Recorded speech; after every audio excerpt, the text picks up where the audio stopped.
Hey everybody, welcome back to the 80s Slashers YouTube channel. In this video, I will be discussing and reviewing the 1983 slasher Mortuary. We will discuss the plot, the setting, the kills, the nudity, the Blu-ray itself, before wrapping it up with some final thoughts. Now, I should mention, before we go any further, that Mortuary here was the winner of the inaugural poll on this channel.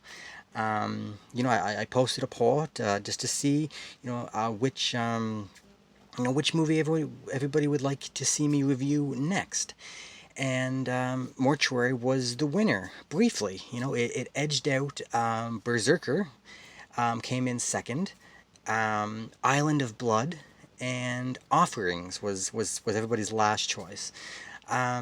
So that's pretty interesting. This actually began in second place. I thought it was going to be Berserker was going to be the review, but after a couple of days, Mortuary kind of pulled ahead. So that's what we're going to do. It was pretty fun. I like posting the poll, so we're definitely going to do that again. I'll probably put some new titles on there the next one. I'll probably put Berserker back on just because a lot of people did want to see Berserker. So yeah, hopefully next few days or whenever we'll put a new poll up there, and we'll go forward like that. And it's kind of fun. All right, anyway, so let's get into this. So yeah, Mortuary. Now, this is an 80s slasher, to be sure, but in some ways, it's more than it's kind of more than the subgenre typically produced. Now, I don't mean that as a knock on the genre, but more as a compliment to this film. Now, like, Mortuary feels, it kind of feels like a film that is trying to be more than, just a slasher. Now, while most of the, the typical 80s slasher, tropes are present in this film, there are a lot of elements here that in some ways kind of make it stand above the typical style, of the typical style of filmmaking that's usually found within these sorts of films.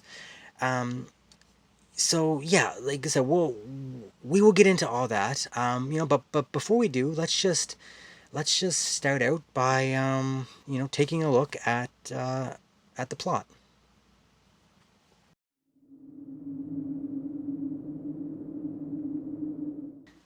All right, so just as a brief overview of the plot, basically this film opens.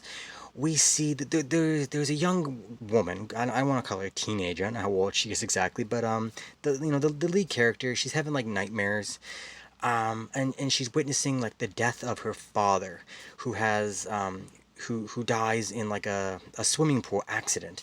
That it's ruled an accident. She feels that it was a murder, and she keeps having these recurring nightmares, and she keeps seeing it, and that's kind of the setup of the beginning of the film. And then we kind of see the lead character and her boyfriend. They start, because of the boyfriend's friend, they're investigating a local mortuary.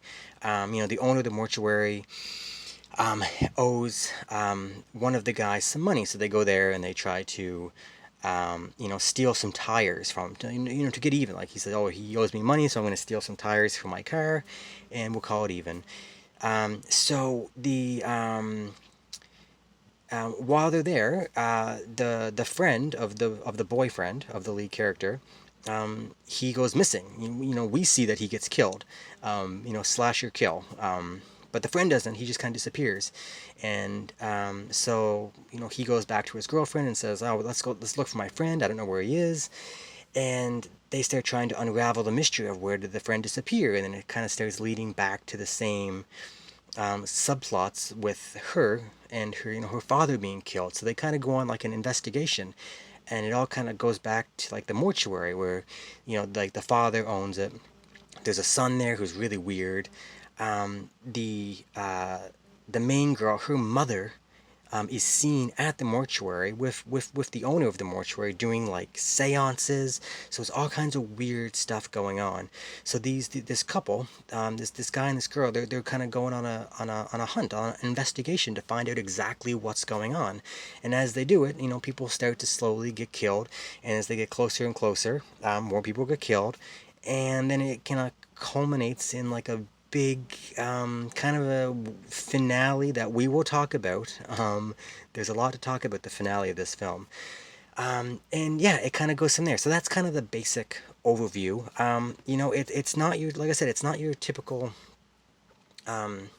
plot for these films. There's more to it. There's more. I don't know. It's a more ambitious plot. Um, all right. All right, the first thing I'll say right off the bat, I liked this film. I did. There are a lot of things that I found just made this a really good, effective horror film. Like the camera work, really good camera work. There's lots of really good like tracking shots following a character down like hallways and things like that, which is really good. It's really atmospheric, some of these shots. The framing, the lighting, the use of light and shadows, it's really good. I really enjoyed the camera work, the cinematography. The cinematographer for this film is Gary Graver. And if you're not familiar with Gary Graver, he directed two other 80s slashers, Trick or Treats and Moon in Scorpio. Um, but he's also known, he had a very, very prolific career as a director in the adult film industry in the late 70s and the early 80s under the name Robert McCallum. He did like a lot of like really big adult films at that time. Some that are considered the best in the genre, in terms of like filmmaking. I know we think of these adult films nowadays, but back then there was a real attempt to make art, to make actual good films that just happened to contain, unsimulated sex scenes. And Robert McCallum, or Gary Graver, was one of the best at that. Anyway, so he's involved in this film, which is kind of cool. I like the crossover between these two genres. And at this time, the adult film industry and these 80s slashers, there seems to be, a lot of crossover. So anyway, just something I find interesting. But yeah, the camera work is great in this. The music is really good in this. There's a lot of heavy piano, within the score, and it was used really well. It contributed a lot to like the tension, the mood. It was used right for some of the jump scares. The music was a real standout for me in this film. I thought it was great. Now, like I said, because of like the cinematography, the direction, and the music, this film had a really, really good atmosphere. Overall, like the whole film kind of has like an eerie or like a moody feel that just permeates through the entire film. It's great. It just kind of hard to explain. Just like I guess being set in and around like a funeral home, like a mortuary, and all of that comes with that. It helps with that mood, just like the eerie. Just I don't know. There's yeah. It just the film just has a good vibe. Now another thing that this film did really well for me is the acting. Some really great acting. Now, of course, you have the husband-wife team of Christopher George and his wife, Linda Day George. They're both really strong in this film. And another fun fact is that this is actually the last film that Christopher George ever did. He died of a heart attack shortly after filming was complete. I think before this actually got released in theaters, he had passed away. So it was really soon after the filming ended that Christopher George passed away. So kind of a sad thing, but he's good. He's really good. I love Christopher George. He was in a few of these, Graduation Day. He was in a few of these type movies. So really good. We also get a young Bill Bill Paxton, who is fantastic. He's like, this isn't, again, he was in another one. We just talked about him. He had a very minimal role in Butcher Baker Nightmare Maker. This is more of a bigger role. This is a couple years after that film. And he's great, very strong as a young actor, very strong. And then everyone else, like the secondary characters, everything else, they were pretty good. There was a couple bad actors, like the extras and whatnot. But like the two main leads were okay. They were solid. Like the acting was good. There was a real attempt, I think, to cast solid actors in this film, and it comes across. It's good. It's well acted. Um, Now another thing I like I found the tension in this film was pretty effective. Like multiple times there was some scenes where the tension was just, like I said, like the use of the music, just like the camera work, just like the setting of the scene, the script contributed to it. Some of the lighting, it just for whatever reason I thought there were some really tense moments in this film, which is great. There was even some jump scares. They tried to go for quite a few jump scares, and for me, some of them were fairly effective. They weren't like major make you jump out of your seat type things, but they kind of gave you a little shock, for me. So yeah, like again, it's the tension and the jump scares. It kind of plays in together. I just feel like as a horror film, they did a pretty good job. Yeah. Now, there's a couple scenes in this film that were showing sleepwalking. One of the main characters, like the main girl here, like I said, she has nightmares and whatnot. And there's, I think, 2 or 3 scenes of her sleepwalking, and they're really well done. They're creepy. For me, that's a thing that kind of always gets under my skin. You see someone who appears awake, but they're not awake, and they're doing things, and they're unconscious, and their eyes look dead. It kind of contributes to that overall eerie feel that this film has. And there's one scene in particular, with her in a swimming pool. She's sleepwalking in a swimming pool, and it's one of the best scenes in the film. Just the way it's shot, like the lights on the pool, the color of the water, her in her nightdress, the dead look in her eyes. It's fantastic. It's really good, really like creepy. Yeah, just something I want to point out. Really, I liked that aspect of this film. Now the twist, reveal, was handled pretty differently than, you know, the the regular formula that we get in these films. As they there wasn't much of an attempt to conceal who the killer was or the motivations or whatnot. And actually, by the time you're like halfway through the film, like you know the reveal, you know the twist, and you probably guessed it even earlier than that, because just like they kind of show glimpses of the face, and it's obvious. So, like I said, even though it isn't typical for this genre, it still kind of worked for me. I don't know. It once you kind of knew what was going on, it kind of left the remainder of the film open to let the story play out, and there were still some fun surprises left. So I guess they want to get maybe that whole big twist reveal out of the way earlier, and they could let the rest of the story play out. I don't know. That's kind of how I viewed it. But yeah, like I said, not typical for this formula. I do like a big twist reveal at the end. But this one was fine. It kind of worked out. Now, the the the last thing that I'll say about this for the ending. Um, Now, this is kind of a spoiler, so again, I did this once before, but the ending of this film is similar to some films we've talked about on this channel before. So, if you don't want to know how, like, the spoiler for this or a couple other films, fast forward about 10 seconds. I'm just going to say the name of these films right quick, and then I won't mention them again. So, fast forward now, if you don't want to hear what the two similar films are. So the ending of Happy Birthday to Me and Madhouse, which we've discussed before, those two films, I did a review of one of them on this channel, and I talked how it was very similar to the other film. And I was like, it's almost too similar. Like, obviously, one stole from the other one. They were both 1981 films. This film has a very similar ending, which is I was like, what again? I couldn't believe it. This is from 1983, so clearly they had time to see those other films, and I think obviously they took some from those films.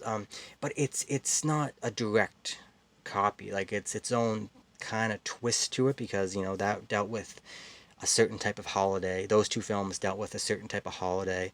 This one actually deals with another type of family gathering type holiday event. But again, it's the same thing, the same setup, the same look. Really weird, strange how they do that. But I guess this genre is copies each other. So anyway, that's what you get at this.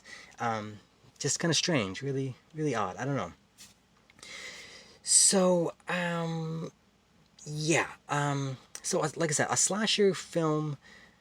So Mortuary is a slasher film that it follows some of the rules of the formula of this genre, but it seems like it's trying to do its own thing too. It feels like the filmmakers wanted it, like I said earlier, they wanted it to be more than just a slasher. By adding some impressive camera work, making sure the casting, some great acting, really good music. It kind of established kind of like almost like a classy horror film tone or an atmosphere. I don't want to call this a classy film, but in comparison to some of the cheesy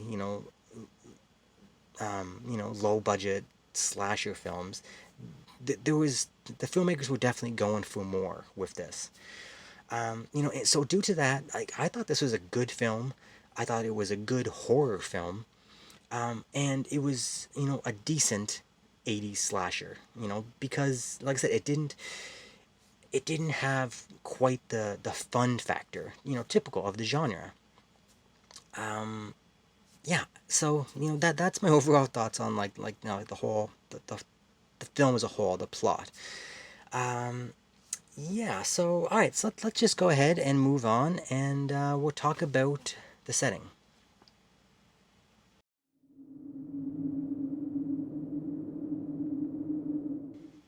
All right, so now for a movie titled Mortuary, you would think more of the film would be set in a mortuary or like a funeral home setting.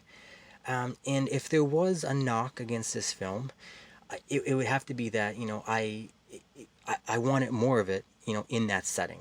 Um, but the scenes that were shot there, and there was some, but the scenes that were shot there, they were pretty good. They were pretty good. They were obviously they were like really creepy, and they just added to the atmosphere.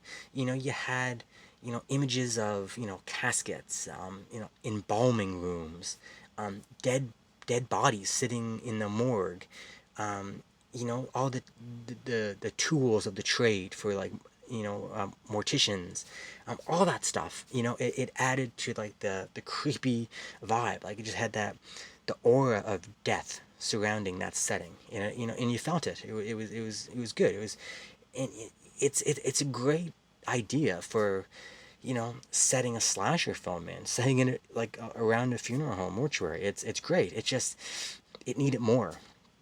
It just a lot of it was just set in a regular 80s town, like the main two leads, going on an investigation. They're going all over town. They're going to different homes and stores, and it was good. It was fine, but just I wish there was more in there. But as a bonus, there's a couple scenes that we see in a 80s roller rink that was just fantastic. Absolutely loved it.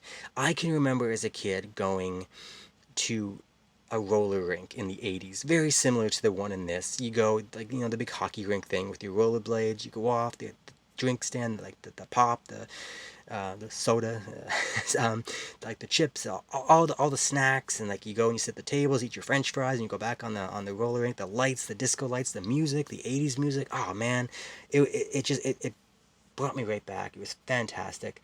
loved that little side setting in this film. So yeah, so the mortuary setting, like I said, was creepy and added to the overall cloud of death that surrounded the film. But I just wish it had more of it. So, that's pretty much all I have to say about the setting. Solid, just need it more. All right, let's uh, let's go on and talk about the kills.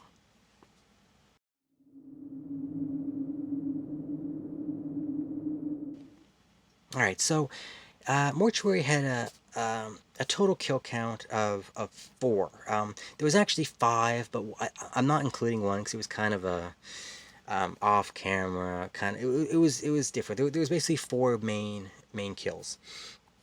Um, that's not a big kill count. Again, it's something atypical of this formula of film. It's just usually minimum five, six, all the way up to into the double digits in some of these films. So four is lacking. Um, and in terms of those four kills, it was even like a really slow start.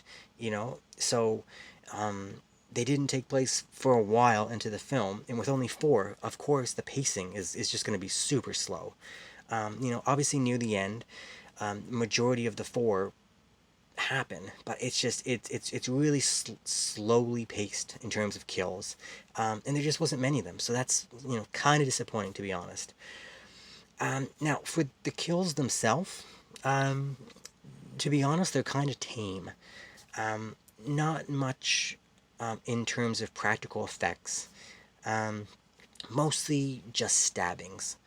Now, the stabbings are pretty good. There's some pretty good blood. Um, And there's actually there's one in particular. There's one standout kill in this. Again, it's not like there's a lot of practical effects or a lot of blood, but one stabbing, it's really extended. Like the scene is really long, and it's brutal. Like the camera just lingers on the victim getting stabbed, and you just see it over and over and over and over and over again. It just keeps going. And you're just like, oh man, this person is just getting stabbed so many times, and you just see like the body just getting penetrated over and over and over, and you're just like, oh, it's pretty violent and pretty brutal. So I liked that one. um yeah, I don't know, that was the highlight. But again, they're all mostly stabbing deaths. So you know yeah, it is what it is. Now there is some embalming gore in this film. You get to see some of the morticians working on dead bodies. And they're kind of stabbing them with instruments, draining blood, filling them with embalming fluid, cutting them open. It's pretty gross. It's pretty gross, and it's effective. You're not getting a kill, but there is some practical effects there. Like they're cutting open like with their scalpels and like opening neck wounds and sticking in tubing. So there is some practical effects there for like for the gore hounds out there. It's not overwhelming, but there's a little bit there, and it's like I said, it's pretty gross and it's pretty effective. So I don't know. So I'm gonna add that as kind of a bonus in the kill category. Now, in terms of um, the killer's all right in this film. Kind of cartoony, to be perfectly honest. The mask, there's like a cape running around in the shadows, like a cape flying. Kind of reminded me like a Phantom of the Opera type thing. It's just kind of cartoony. But you get some close-ups or some like quick glimpses of the face, the makeup. It's pretty creepy. It is. Like when you see like in the dark shadows, you see like a little bit of light glance off the face. It is creepy. Again, it matches with the atmosphere of the whole film. Um, but yeah, Mortuary, not the greatest kills, too few of them. But there were some effective ones. Just with the tone and the atmosphere of them. So it is what it is. Not bad. I wish there was more. I wish there was a little more gore, but it was pretty good. I can't complain. All right, let's go on and talk about the nudity.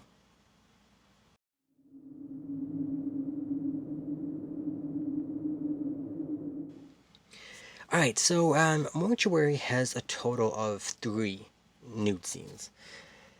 Now, the nudity in this film is weird. Again, it's not typical of the genre. Um, Basically, this is what we get in this film. You get to see some dead, nude bodies, like in the morgue, laying completely naked on like a gurney. Women, obviously. Naked, attractive, young women just laying there dead, being poked and prodded, cut open. Weird. It was strange. Um, was it, I don't know if it was supposed to be like titillation, or was it supposed to be not? And if you felt the titillation, you're weird, or it was weird. It was confusing. I was like, like, these films, they put in the nudity so you can, like, elbow your buddy, sit next to you, like, oh, look at that kind of thing. That's what this genre of film, that's why they put the nudity in, to get the teenagers excited. But you're looking at like a dead girl on a, I don't know, it was it was weird, it was confusing. And then there is a like a love scene. We get like the one love scene, and it's strange. It's weird. It's really extended. It's like really long. It's clearly body doubles of the two people, and it was filmed like a soft core, porn scene. Something you would see on late at night on, like, like the TV channels late at night. Again, Gary Graver, Robert McCallum. That's kind of what he did. He was a adult filmmaker, so it kind of matched that.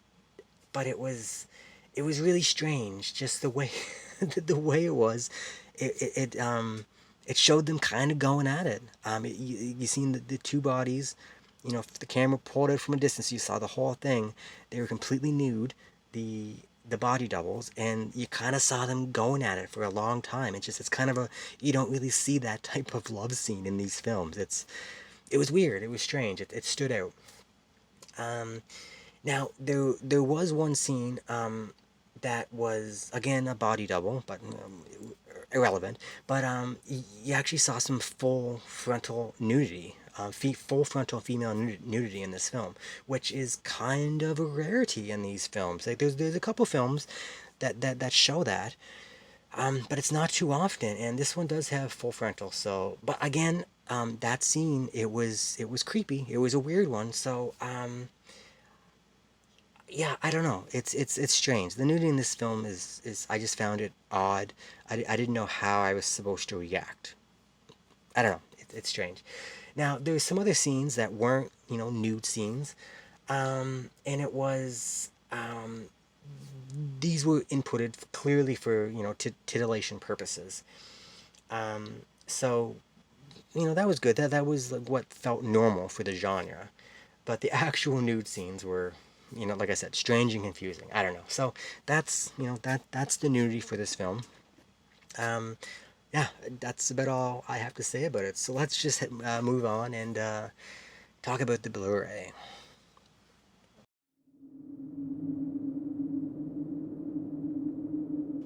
All right, so Blu-ray here, as you can see, was put out by MVD. This is part of their Rewind collection. In terms of audio video, um, the film looks fine. It looks good. Obviously, it's the best it's probably ever looked and probably ever will look. Now, the film itself kind of has, like, the colors and everything is just kind of muted. There's no bright, vibrant colors. I believe that's just the source material. Um, and it's just kind of, it matches like the tone, the atmosphere of the film. Like I think they want to go for that eerie, moody vibe. They didn't want no bright, shiny '80s colors. We're dealing with death in like a mortuary setting. It's just it kind of matched. So but it was a like it was just a muted look. So don't expect anything vibrant. But like I said, it looked good. It was fine. There was a little bit of grain, but it looked good. It looked really natural, and it sounded good. Music was fantastic. It came out really nice and crunchy music, like loud and clear at the moments where it's supposed to. So yeah, audiovisual, it was good. Now the special features, pretty light on the special features. Let's see, we can get here. So like I said, we get like the high definition scan. What do we get here? We get an interview with the composer, and I think there's a trailer on here, and that's about it. There's not much on here. You're not buying this for the special features. So if you're if you're a big special features guy or girl, you're not getting too much on here. Now the case, as you can see, is fantastic. I love this. I don't know if this is for everybody. I love like the torn, like the VHS look with the rated R sticker, Be Kind Rewind, movie melt, heat sensors. You see like a part of the VHS case torn there. I like that. Numbered, which is always nice. This is my only MVD Rewind, so I don't have the other 27. But the case is sturdy, nice solid case, which is always appreciated. Pretty plain disc, no disc art, no reversible art. But we do get a pretty cool poster. It's gonna fit. Yeah. So it's a good size, it's yeah. So that's cool. I like that they gave that. I kind of want to put that up. I said I was gonna when I unboxed this, but I haven't obviously put up on my wall yet. I may have to buy a frame or something. We'll see. But yeah, overall, it's a good package. It looks good, sounds good. Really cool packaging, good poster. So definitely pick this up. It's definitely worth it, especially for like a film that's a pretty good film. So yeah, that's the Blu-ray. All right, let's finish this up with some final thoughts.